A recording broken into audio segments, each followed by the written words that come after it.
बिस्मिल्लाहिर्रहमानिर्रहीम। अस्सलामु अलैकुम। मैं हूं फ़हीम अख्तर, एक और नए व्लॉग के साथ हाज़िर खिदमत हूं।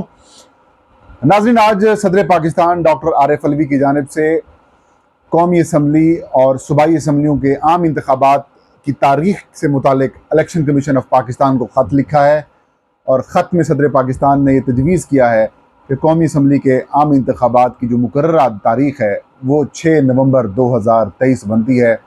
इसलिए आम इंतखाबात के इनेकाद के हवाले से जो आइनी मशावरत मैंने शुरू की थी उसमें आपने हिस्सा नहीं लिया था। अब इलेक्शन कमीशन ऑफ पाकिस्तान चारों सूबाई असम्बलियों और कौमी असम्बली की एक दिन की तारीख के ऊपर इंतखाब कराने के लिए सुप्रीम कोर्ट ऑफ पाकिस्तान से रुजू करे।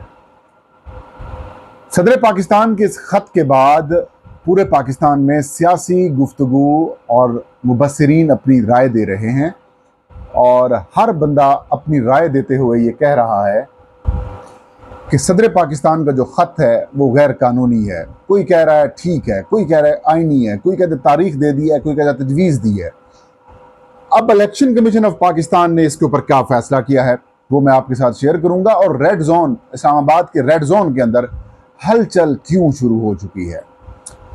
नाज़रीन, आम इंतखाबात को लेकर बहुत ज़्यादा कन्फ्यूजन मौजूद है।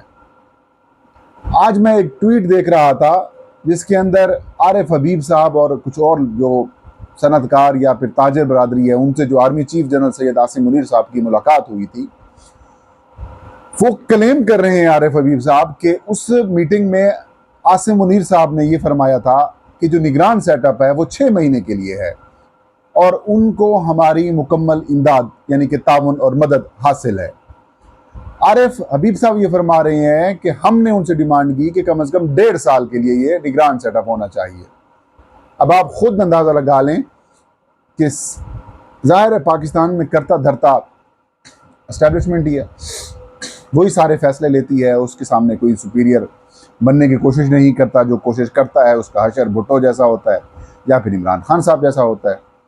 ऐसे में सदर आरिफ अलवी, जिनकी कमर भी पतली है, बेचारे कमज़ोर से इंसान है लेकिन बड़े मजबूत असाब के मालिक हैं, उन्होंने वो कैसे उनके अगेंस्ट जा सकते हैं। थोड़ी सी सही लेकिन अटेम्प्ट ज़रूर की है। सदर पाकिस्तान डॉक्टर आरिफ अलवी, सदर पाकिस्तान का जो इख्तियार है उन्होंने वो खुला एक्सरसाइज नहीं किया। माने ये हकीकत बात है, सदर मुमलिकत डॉक्टर आरिफ अलवी साहब ने आइन के आर्टिकल 48(5) के तहत जो उनको इख्तियार हासिल था वो उन्होंने प्रॉपरली एक्सरसाइज नहीं किया। लेकिन उन्होंने इस तमाम तर सूरत हाल में, जिस सूरत हाल में chief justice of Pakistan justice Umar Ata Bandial साहब जैसे लोग भी हाथ खड़ा कर जाएं, जहां पर supreme court of Pakistan surrender कर जाए, ऐसे में सदर पाकिस्तान ने थोड़ी सी हिम्मत तो दिखाई है। इसके ऊपर सदर पाकिस्तान को दाद देना तो बनता है। जो बात बनती है वो करनी चाहिए, जो नहीं बनती उसके ऊपर खामोश रहना बनता है। लेकिन सदर पाकिस्तान ने थोड़ी सी हिम्मत जरूर दिखाई है। उन्होंने एक रास्ता दे दिया है, दरमियानी रास्ता दे दिया है कि खुदारा आइन ना तोड़ें। पहले भी पाकिस्तान बहुत मुश्किलात का शिकार है, अगर आप मजीद आइन के साथ खिलवाड़ करेंगे तो ये पाकिस्तान के लिए बात ठीक नहीं होगी, क्योंकि आइन पाकिस्तान को ऐसी अहमियत हासिल है कि वो पाकिस्तान की एक मुकद्दस दस्तावेज है। पाकिस्तान के अवाम का, पाकिस्तान की मुख्तलिफ कौमियतों का, मुख्तलिफ जबान बोलने वालों का एक अकॉर्ड है, एक ऐसी उनके दरमियान एक कह सकते हैं कि निकाह है, एक ऐसा उनका मुआहदा है, एक कॉन्ट्रैक्ट है जो सबको हकूक देता है।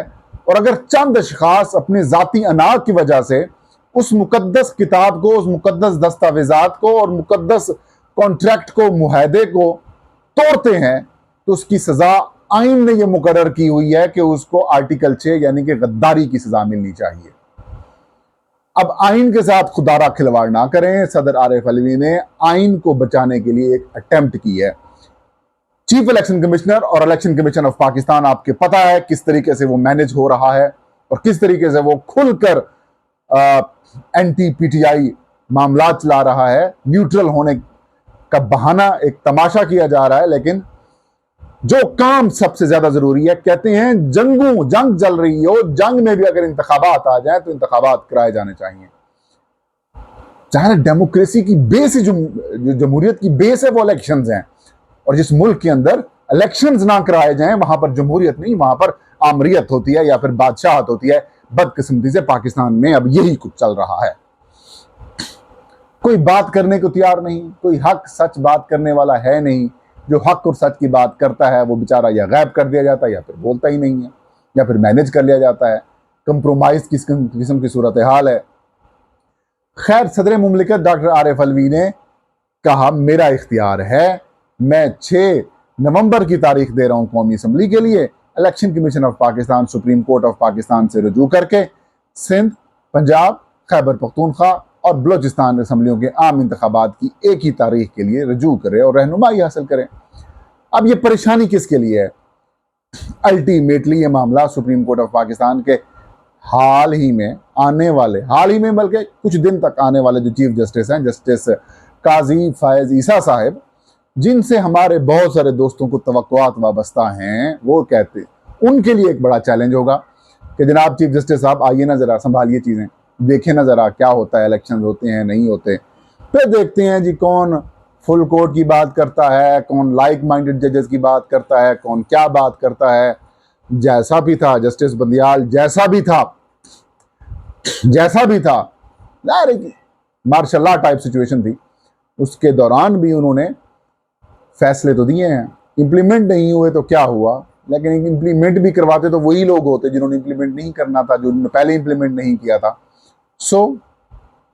बहुत से लोगों को जस्टिस बंदियाल साहब के आखिरी दिनों के ऊपर, जो फैसलों के ऊपर इम्प्लीमेंटेशन नहीं करवाई, उनके ऊपर उनको तकलीफ तो है, लेकिन मैं ये समझता हूँ कि काजी साहब के आने के बाद आपको जस्टिस बंदियाल अच्छे लगेंगे और आप उनको अच्छे अल्फाज में याद करेंगे।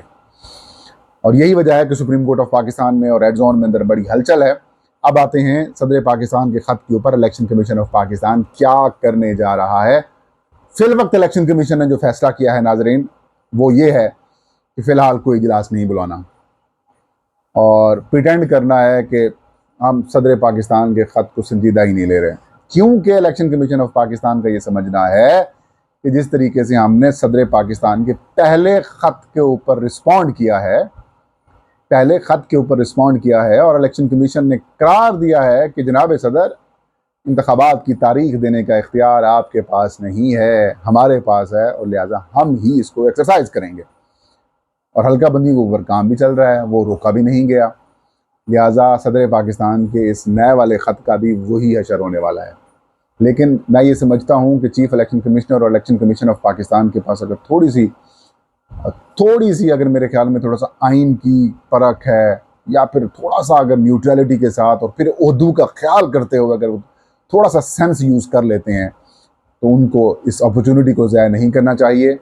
तारीख़ में सिकंदर सुल्तान राजा साहब और उनके जो 4 फाजिल मेंबरान हैं, इनको तारीख़ में तारीख तौर पर लिखा जाएगा, तारीख अंदाज में लिखा जाएगा कि ये स्याह तरीन दौर गुजरा है इलेक्शन कमीशन ऑफ पाकिस्तान की मेंबरान का और चीफ इलेक्शन कमिश्नर का, क्योंकि इलेक्शन कमीशन ऑफ पाकिस्तान ने यह फैसला किया है कि आइन से बड़ा कानून है।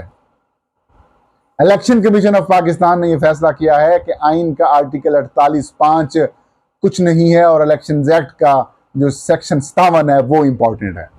अब बाकी आप खुद अंदाजा कर लें कि इनका ये मौक़िफ़ कहाँ ठहर सकता है। पर एक और मौका कुदरत की तरफ से मिले या जैसे भी समझे आपको मिला है, आप सदर पाकिस्तान के ख़त के ऊपर सुप्रीम कोर्ट ऑफ पाकिस्तान से रुजू कर लें।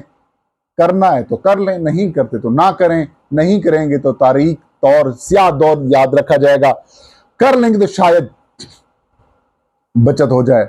लेकिन मेरे ज़राए हैं वो ये बता रहे हैं कि इलेक्शन कमीशन सदर मुमलिकत के ख़त के साथ भी वही सलूक करने वाला है जो उसने उनके पहले ख़त से किया जब उनको दावतनामा भिजवाया गया था। यानी कि इलेक्शन कमीशन कहेगा कि हम अपनी राय दे चुके हैं, सदर साहब आपका इख्तियार नहीं होगा। मुनासिब वक्त के ऊपर इलेक्शन कमीशन ऑफ पाकिस्तान जो है वो अपनी तारीख, इंतखाबात की तारीख और शेड्यूल जारी कर देगा। लिहाजा सदर साहब आप अपना ख़त अपने पास रखें।